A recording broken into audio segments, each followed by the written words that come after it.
Ayan. Good morning po mga idol, mga kababayan natin. Nandito tayo ngayon sa may Paniki, Tarlac. Ayan si Sir, ayan. Hold on po Sir, makakain tayo. Kaya kilala ko na may-ari nito. Ewan ko kung sa babae pa to. So, masarap dito, dinuguan eh.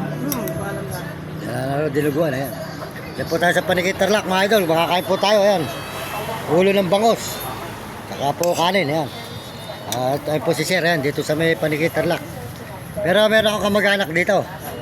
Kaya lang, hindi na ako dumadaan. Matataas ang pride eh. Diyan, sa may tablang. Yun eh, dating humabol ng vice mayor dito, talo. Tony Bautista kung tawagin siya. Pero Mendoza naman sa Sananay. Dati pupunta ako dun. Kaya nga nagpapasok eh. Wala mo yan. Nagpapasok eh. Kaya nga ano, takal na yung speaking niya. Tony, oo. Ilang taon na yan. Pero mapre ako driver. Ano ba pera na ngayon yun? Ang asawa nun, dati in check. Nawala, lubos na Manila, di na lumitaw. Kukuha ng pera sa Manila nung araw. Ngayon, may mga anak niya, maganda mga anak buhay. Anak abroad.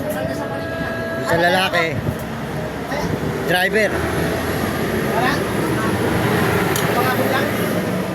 Dalawang matasong isang kapatid na nun, yung apisan ko yun.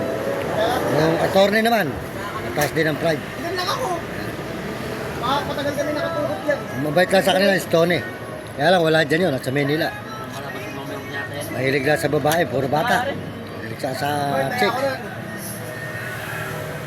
Ispende 4 tayo ako, di ba? Ay, makatamot ko sir, sana. May YouTube.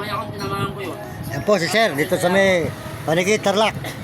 Yan, dara-diretso na po tayo pa uwi mga idol. Ito po eh, hindi tayo nakakit ng Baguio. Sabi doon sa may Ordoneta, ng mga pulis, mahirap umakan ng Baguio ngayon, naglalakad. Baka tayo magulungan ng bato. May landslide daw po ngayon doon. Kaya, hindi na po tayo tumuloy. Ordoneta lang po tayo. Yan, ito po tayo sa may Watermark.